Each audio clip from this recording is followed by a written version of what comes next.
Okay, strap in. This is a weird passage. Can anyone make sense of this passage completely, coherently, and without any possibility for error? No. As I was talking with Gwen about this last night, she said, I remember this from 3 years ago. I'm like, good Lord, it's been 3 years. Awesome, okay. But she's like, yeah, I couldn't make sense of it then either. And I was like, yeah, neither could I. So we're going to unpack this parable as best we can today. It's going to be less of a moral story and more of a let's do some what we call exegesis, which means interpretation of the text.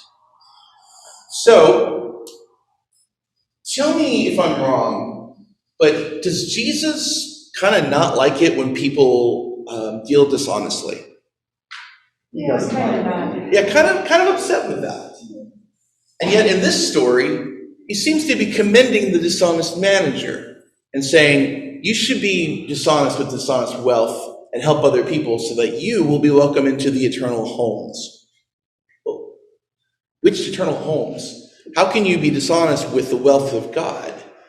And wait, which dishonest wealth are you talking about? Like, how do we make sense of this? And then the whole story about if you've been unfaithful in little, you'll be unfaithful in much. If you're faithful in a little, you'll be faithful in much. And then, like, if you haven't been faithful with the dishonest wealth, how will you be faithful with the honest wealth? I get more and more confused with who are you actually talking to, Jesus? So there's the question, who are the intended people? Who are these disciples that he was talking to? Was it the 12? Was it like a Sermon on the Mount situation where it was a bunch of people who may or may not actually want to follow him all the way through? Are they people who are unclear on what to do? Are they Pharisees, Sadducees, Essenes even? The people who went out in the desert and wrote the Dead Sea Scrolls? We don't know. Also, what do we know about the manager? The master of the manager.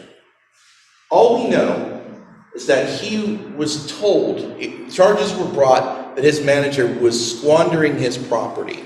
Now, who here assumes that the master was dealing honestly and just had a dishonest manager? For whom was that the first assumption? Mm-hmm. Excellent. It's understandable. But if you're milking people for all their worth, dealing in oppressive and dishonest ways, what does it mean to squander that dishonest and ill-gotten gain? What if the master was someone who was stealing from people or trying to milk as much of a profit as he could at the expense of the people? A Rockefeller of the first century, so to speak. Does that change the way we perceive the dishonest manager? Yeah. How so? Because he's trying to help them be able to hang on to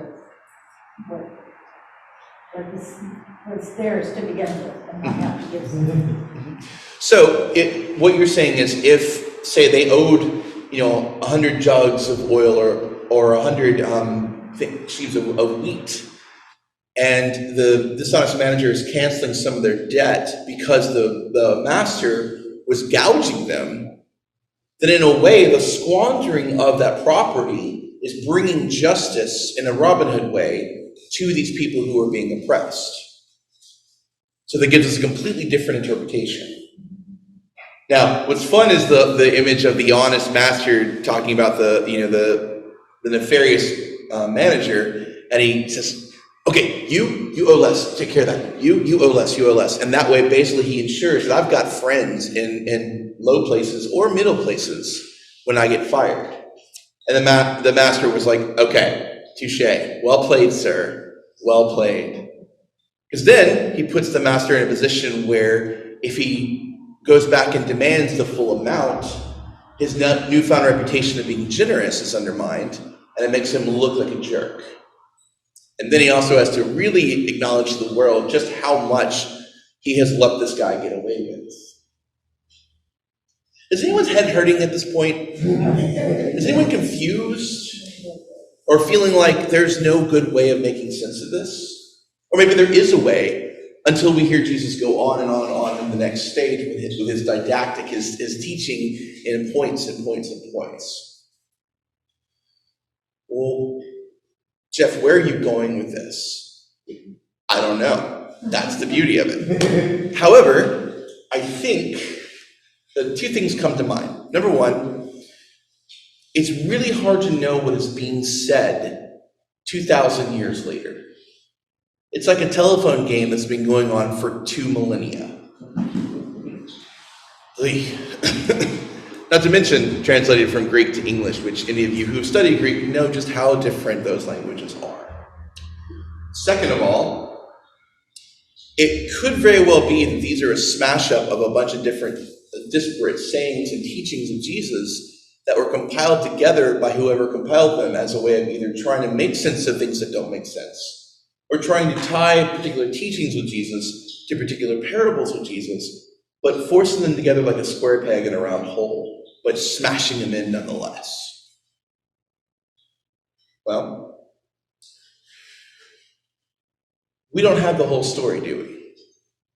We don't really know what's going on behind the scenes or how these things came together. How many times have we heard someone come in with either a confusing story or an enraging story that we think we've got the whole story, and then we find out after we do a little bit of digging that we don't?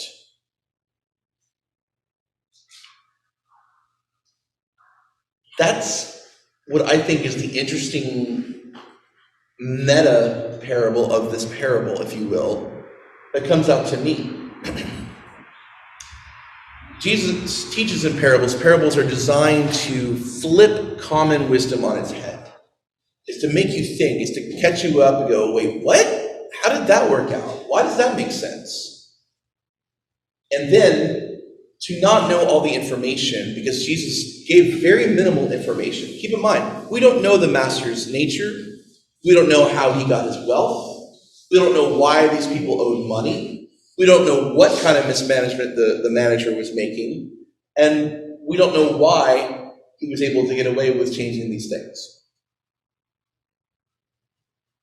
In other words, sometimes we're never really going to quite know what's going on. And we have to make our own sense of it. But it's good to kind of hold that sense kind of loosely rather than tightly, so that we allow for different perspectives. Now, of all the different analyses that I have given, is there someone here who has a different analysis of this parable?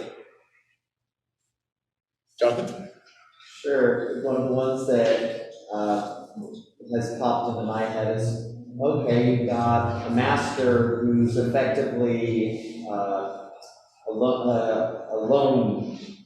someone who makes loans.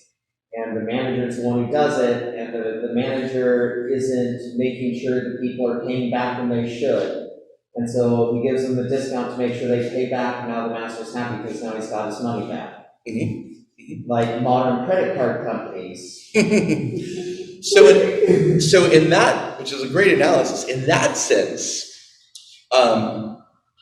how can you possibly be honest in a dishonest system?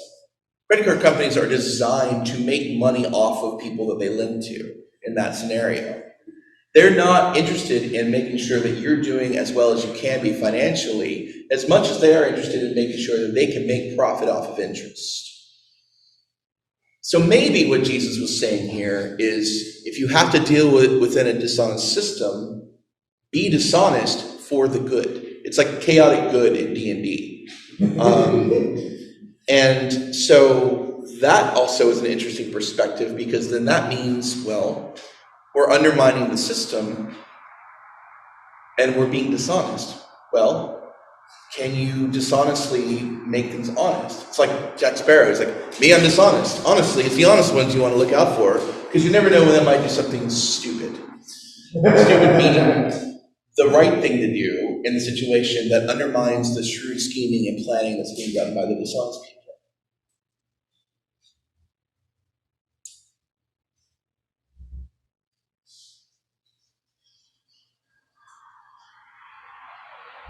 The one thing that I think kind of ties in a little bit that might give a little bit of a sense of it is the very last thing Jesus says. You can't serve both God and wealth, or dishonest wealth. And I think the moral of the story is more about how we treat one another, but also how do we listen carefully for what's behind the scenes. And when we pull those things together, we begin to see that there is no easy, clear, pat answer for any of life's biggest difficulties. And that's the gift of a parable. It leaves you thinking 2,000 years later, when I still don't understand this. Like all the different commentaries I read said there's been no satisfactory explanation of this parable or this passage. So, perhaps the answer isn't what we're looking for, but the question that makes us consider all the different facets of what's going on. In other words, Jesus is saying, pay attention to all the possibilities. Ask the questions you normally might not if you were trying to come up with a quick, easy answer. And I can guarantee you, trying to come up with a really, really good scholarly approach to exploring these texts leaves a maddening inability to make a clear, concise, easy answer to any of it. So are we treating life as though it's always going to make sense? Or are we allowing life to be the parable that it is? Are we willing to give room for different perspectives on these things? Are we taking into consideration the things that we don't normally think about or listen to in situations that might dramatically impact how we understand our world? I think that today's parable is less to teach a moral lesson and more to get us to think morally, to try to imagine different ways of looking at the same thing, looking at all the different possibilities, recognizing that we're living in ambiguity. Life is not clear-cut. We want it to be. We try to make it that way. It's human nature. And if you're following the God of all that is, it will never fully make sense because it's far too fast, far too complex to be able to make a nice, neat, easy answer. So may we take what you could call parabolic thinking into our lives, or as we deal with situations where we might have a knee-jerk reaction about someone, or a knee-jerk reaction about actions that we take, that we consider the ambiguity, the multiplicity of it, that life is complicated. Like any good relationship, it's complicated. And continue to let Jesus' bizarre parable, some of them make sense, this one does not, to keep us on our toes and go, okay, God, what are you trying to bring out here? And how many times will I have to keep coming back to this before I begin to get a sense of it, and if I ever do? But all things said and done, let's take that time as much as we're able to dive underneath the surface and see what else can help us better understand these things. Sometimes we get answers, sometimes we don't, but that's the beauty of a journey.